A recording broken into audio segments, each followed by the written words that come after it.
리플의 부사장 제임스 윌리스의 경우는 금융의 블록체인 기술이 도입된다라면 보다 발전된 형태의 자산 거래가 가능하다라면서 이 리플 레저와 같이 블록체인 기술을 활용한 금융이 가지는 강점을 발표하게 되는데, 이를 통해 리플이 여전히 한국 시장이 매력적임을 나타내는 실제적인 행동에 나서게 된 것입니다.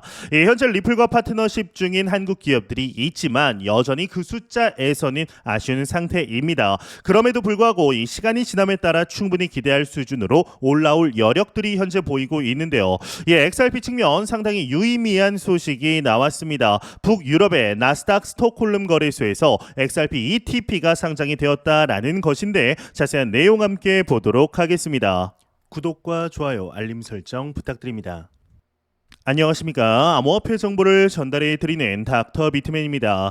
평일의 절반 수요일도 슬슬 마무리되고 있습니다. 어떻게 오늘 하루 잘 보내셨나요? 이 비트코인의 가격이 갑작스레 급락을 하면서 안 그래도 피로감을 느끼고 있던 투자자들에게 이 실망감을 안겨주고 있는 시장 상황이 반복이 되고 있습니다. 이제는 상승을 할 때가 되지 않았을까 싶은데요. 일단은 코인마켓캡에서 메이저 탑10 코인들 가격 한번 살펴보도록 하겠습니다.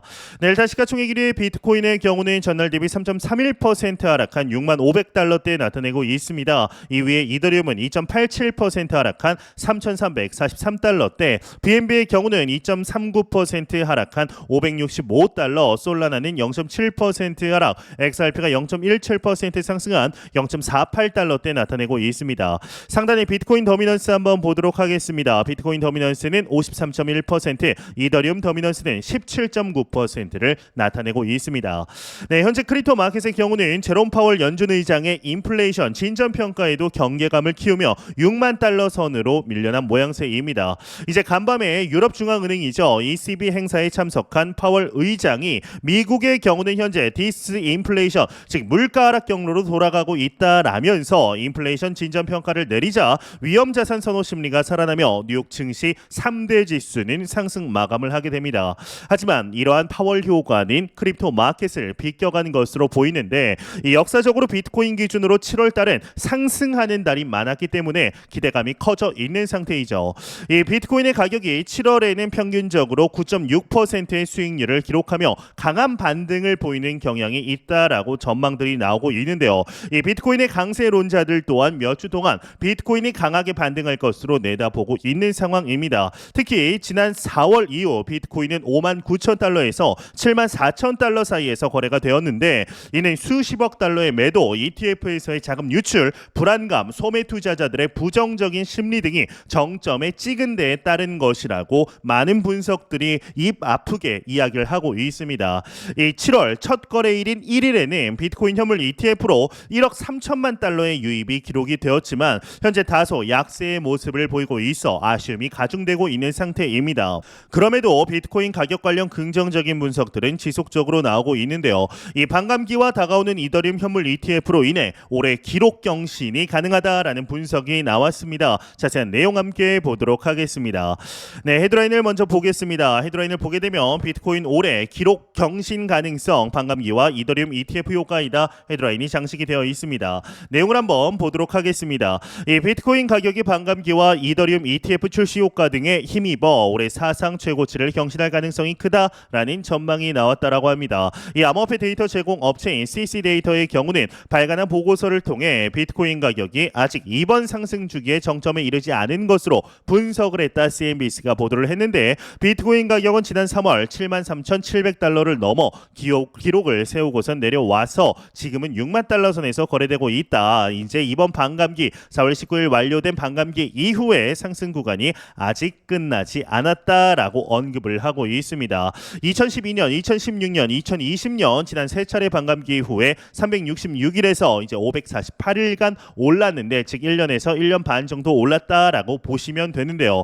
이 암호화폐 시장이 성숙하고 변동성이 줄어들면서 시간이 지날수록 반감기 후 상승 기간이 더 길어졌다. 하지만 과거 추세 등을 보며 현재 가격 행보가 일시적인 것으로 판단되며 연내 다시 최고가를 돌파할 가능성이 크다. 이더리움 ETF 출시 등으로 암호화폐 유동성이 더 많이 공급될 것으로 기대된다라고 언급을 하고 있습니다. 이 외의 내용 그렇게 중요하진 않아서 넘어가도록 하겠습니다.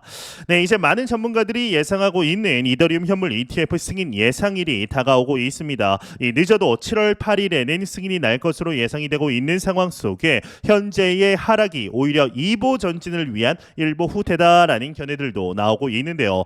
지속적으로 하락하는 모습에 불안해하는 투자자들이 많으신 상태이지만 과연 그렇게까지 걱정할 정도인가에 대해서는 고민을 해보아야 하지 않을까 싶습니다. 아무리 하락을 했다고 하더라도 작년 이맘쯤에는 상상도 못했던 가격대에서 움직이고 있기 때문이죠. 아직 상승 사이클의 초입 부분이라는 것을 잊지 않으셨으면 좋겠습니다. 현재 이러한 소식과 더불어서 이더리움 킬러라고 불리우며 비트코인과 이더리움이 죽을 쓰고 있는 동안 일주일 동안 약 9% 정도 상승한 코인이 있습니다. 바로 솔라나인데요. 이 솔라나 관련 분석이 나왔습니다. $200 이상 돌파가 가능하다라고 하는데 내용 같이 보도록 하겠습니다. 네, 헤드라인을 보게 되면 이더리움 킬러 솔라나 $150선 안착했다. 거래 활동 붐 솔라나 현물 ETF 기대감에 $200 넘나 헤드라인 아주 멋지게 장식이 되어 있습니다. 내용을 보도록 하겠습니다. 이더리움의 강력한 경쟁자인 솔라나의 솔라나 코인은 지난 일주일 동안 9% 넘게 상승하며 $150 선에 안착했다. 이 워처그룹은 솔라나는 비트코인과 이더를 제외하고 2024년 최고의 성과를 거둔 암호화폐 자산이다. 이제 $150가 돌파되면서 더 성장할 여지가 있고 175 그리고 심지어 $200까지 상승할 수 있는 풍성한 여름을 맞이할 수 있다. 거래 활동의 붐과 현물 솔라나 ETF 같은 뉴스는 올 여름 자산이 좋은 소식일 뿐이다. 바네크가 솔라나 ETF를 이제 신청했지만 시장에 미치는 영향은 제한적이었던 것으로 보인다라고 지적을 하게 됩니다. 이제 얼마 전에 바네크에서 솔라나 현물 ETF에 대해서 신청을 했지만 많은 전문가들의 경우는 올해 안에 승인되기는 조금 힘들다. 일단 이더리움부터 승인되고 그리고 미 대선이 끝난 뒤에 SEC의 이제 경향에 따라서 성향에 따라서 솔라나는 빠르면 이제 내년 정도에 승인되지 않겠냐라는 언급들이 줄을 이루고 있습니다. 그럼에도 올해 비트코인과 이더리움 대비해서는 굉장히 높은 상승률을 보여주었던 것이 사실이기 때문에 과연 이번 불장에서 솔라나가 얼마나 높은 상승세를 보여줄지 충분히 기대해 볼 만한데요. 네, 현재 솔라나 하면 또 빠뜨릴 수 없는 소식이 있습니다. 바로 솔라나와 이더리움을 연결하는 이 브릿지 프로젝트가 현재 ICO 진행 중이라는 것인데 이 메인넷을 기준으로는 세계 최초라는 타이틀이 걸릴 정도입니다. 자세한 내용 함께 보겠습니다. 네, 헤드라인을 보게 되면 솔라나 VM 사전 판매로 $240만 조달했다. 네트워크 아우르는 웹3 생태계 만든다. 헤드라인이 멋지게 장식이 되어 있습니다. 네, 내용을 한번 보도록 하겠습니다. 이 솔라나 기반 EVM 호환 레이어 2 솔라나 VM이 출시 예정이다. 현재 사전 판매를 통해 $240만 조달했는데 솔라나 VM은 주요 탈중앙화 애플리케이션 테스트 및 얼리답터 액세스 어용을 준비하고 있다. 메인넷 런칭, 토큰 발행, 자체 토큰 거래소 상장, 솔라나 VM과 EVM 호환, DApp 구현 등을 3분기 로드맵 준비 중이다라고 이야기를 하고 있습니다. 이제 솔라나 VM에 대해서 이제 장황하게 설명을 하고 있는데 간단하게 이해 쉽게 설명을 드리면은 이더리움과 솔라나를 잇는 프로젝트라고 보시면 됩니다. 현재 이더리움 내 수많은 DApp들이 구현이 되어 있는데 현재 이더리움 내에서 구현되는 DApp들의 경우는 속도가 상당히 좀 아쉬운 상태입니다. 이 속도를 솔라나 VM을 통해서 솔라나에서 구동이 가능하게 만들고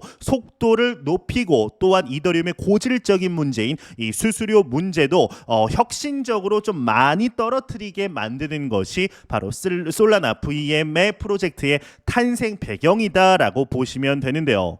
여기도 보시면 개발팀은 솔라나 VM이 솔라나 블록체인에서 완전한 이더리움 환경을 제공하는 EVM 호환 레이어 2다라고 이야기를 하고 있습니다. 솔라나 VM의 공식 홈페이지로 들어와 보았습니다. 일단 저 또한 솔라나 VM에 투자를 해 놓은 상태인데요. 혹시 관심이 있으신 분들이 있으실까봐 이 영상 설명란과 고정 댓글창에 이 솔라나 VM 공식 홈페이지 링크를 남겨 놓았습니다. 구매 방법은 일반적인 ICO와 이제 진행 방법이 약간 다릅니다. 일단 참여하시기 위해서는 메타마스크로 구매하시는 분들도 있으시겠지만 제가 해보았을 땐 솔라나 지갑인 팬텀 지갑으로 진행하는 것이 훨씬 간편했습니다. 이 구글의 팬텀 지갑을 검색하시고 다운로드 하신 뒤에 지갑을 만드신 후 팬텀 지갑으로 구매하실 만큼의 솔라나를 보내신 뒤에 커넥트 월렛, 지금 저는 이제 지갑이 연결되어 있는 상태이기 때문에 여기 아무것도 뜨지 않지만은 지갑이 연결되어 있지 않은 상태라면 여기에 커넥트 월렛이라고 뜰 겁니다.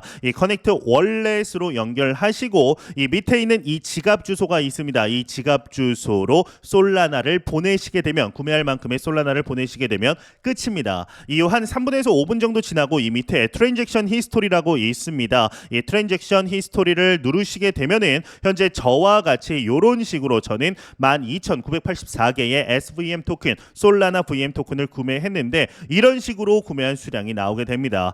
개인적으로 상당히 기대하고 있고 이 메인넷 브릿지 사전 판매 프로젝트는 처음 보게 되는데 과연 이 솔라나 VM이 상장이 되었을 때 어떤 모습을 보여주게 될지 한번 기대해 보도록 하겠습니다.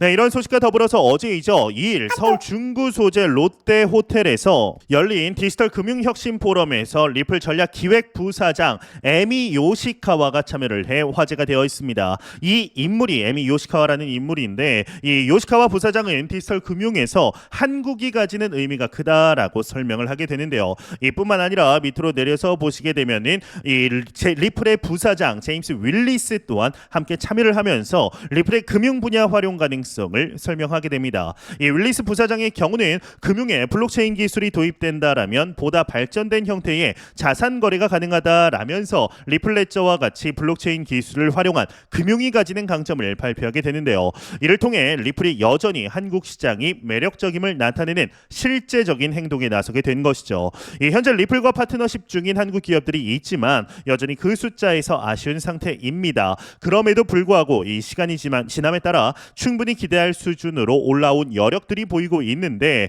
이에 XRP 측면 상당히 유의미한 소식이 나왔습니다. 북유럽의 나스닥 스톡홀름 거래소에서 XRP ETP가 상장이 되었다라는 것인데 자세한 내용 함께 보도록 하겠습니다. 네, 헤드라인을 보도록 하겠습니다. 헤드라인을 보게 되면 XRP ETP launches on 나스닥 스톡홀름 익스체인지, 즉 XRP ETP가 상장되었다. 어디에? 나스닥 스톡홀름 거래소에 상장이 되었다라고 적혀 있습니다.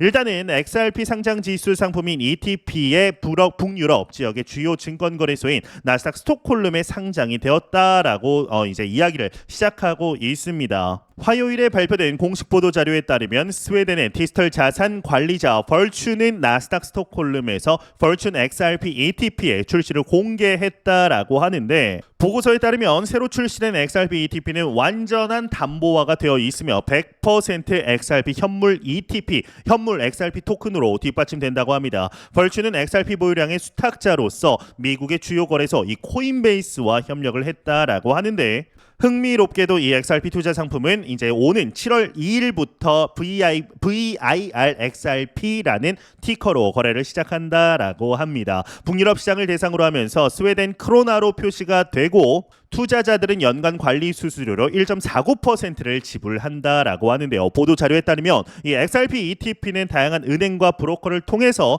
이제 기관 투자자들도 접근 가능할 뿐만 아니라 개인 투자자들도 접근이 가능하다라고 하고 있습니다. 이 외의 내용들은 뭐 그렇게 중요하진 않아서 넘어가도록 하겠습니다. 네, 최근 들어서 XRP 관련하여 많은 소식들이 나오고 있습니다. 그럼에도 불구하고 XRP 가격이 ETP가 출시됐는데도 0.48달러에서 계속해서 거의 뭐 스테이블 코인 마냥 모습을 보여주고 있는데 비트코인과 이더리움이 힘을 쓰지 못하는 상황에서도 지금의 가격을 유지하고 있다라는 것 자체가 유의미하지 않을까라는 생각이 듭니다. 물론 XRP의 가격이 2017년의 고점이었던 4,750원과 비교하면 상당히 아쉬운 가격일 수밖에 없는데요.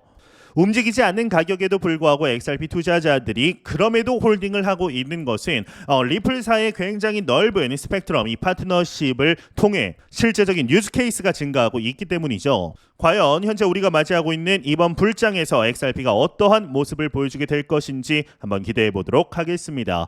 네, 공포탐욕 지수 한번 보도록 하겠습니다. 공포탐욕 지수의 경우는 전날 대비 1포인트 하락한 50포인트를 기록하며 이 네오트럴 중립 단계 여전히 유지하고 있습니다. 이제 매일 오전 9시에 업데이트 되기 때문에 내일 오전까지 지금의 가격에서 이제 유지가 된다라면은 한 30까지 떨어지지 않을까 하는 좀 우려가 있는데요. 참 50포인트라는 게 안도감을 나타내면서도 지난주에는 피어 공포 단계까지 갔었기 때문에 안도감이 들면서도 2023년부터 이 비트코인 현물 ETF 반감기 같은 호재를 등에 업고 계속해서 올랐던 때를 이제 생각해 보면 좀 아쉬워 보이는 것이 사실입니다.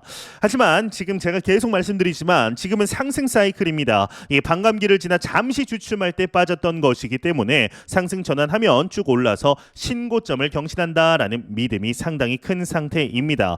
그런 점에서 보았을 때 이번 공포 탐욕 지수는 뭐 크게 의미가 있지는 않다. 말이 갑자기 꼬이네요. 네, 있지는 않다라고 볼 수가 있는데 이 비트코인을 사 모아야 한다거나 하락을 할 때마다 사야 한다라는 이야기를 투자자들이 많이 합니다. 이 결국 오른다라는 것이죠. 이런 말을 매번 듣는 사람들 입장에서는 똑같은 메시지가 질릴 수도 있고 인디언식 기우제가 아니냐라는 이야기를 할지도 모릅니다.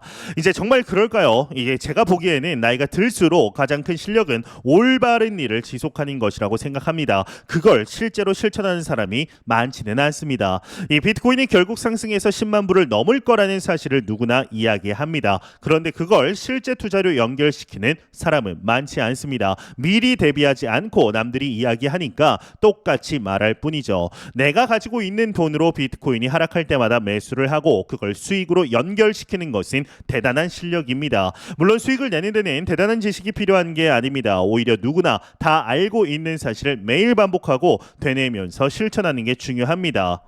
많은 사람들이 나는 지켜보고 있다가 비트코인이 상승하기 시작하면 그때 들어가겠다라고 말합니다. 이게 가능한 일일까요? 이 아시는 것처럼 코인마켓은 일반 주식시장과 매우 다르게 움직입니다. 휴장도 없이 24시간 365일 계속해서 돌아가죠. 그러다 보니 흐름을 읽기보다는 따라간다라는 게 맞습니다. 이 상승도 너도 나도 올랐다고 할 때 차트를 보면 감이 들어가기 무서운 상황인 경우가 대부분입니다. 그래서 미리미리 사 모아야 하죠. 이 아무도 비트코인에 관심이 없을 때 사 모아야 합니다. 지금 비트코인을 왜 사냐고 할 때 사두면 거의 맞습니다. 투자는 원래 외로워야 정상이라는 사실을 잊지 않으셨으면 좋겠는데요. 현재 우리는 너무나 좋은 시기 속에 실제적인 투자 이어가고 있습니다. 매 영상 말씀드리지만 절대로 단기적인 시각으로 이 시장 바라보지 마시고 장기적인 시각으로 또한 오랜 시간 동안 함께할 수 있는 여유 자금을 통하여 투자를 진행하시길 진심으로 바라보도록 하겠습니다. 네, 제가 준비한 소식은 여기까지입니다. 영상이 도움이 되셨다면 구독과 좋아요 그리고 광고 한 편만 처음부터 끝까지 시청 부탁드립니다. 이 채널은 오직 광고 수익으로 운영이 되게 됩니다. 항상 영상 시청해 주시는 시청자분들 구독자분들 너무나 감사드립니다. 오늘 남은 시간 잘 마무리하시길 바라면서 저는 더욱 도움이 되는 영상으로 찾아뵙도록 하겠습니다. 지금까지 닥터 비트맨이었습니다. 감사합니다.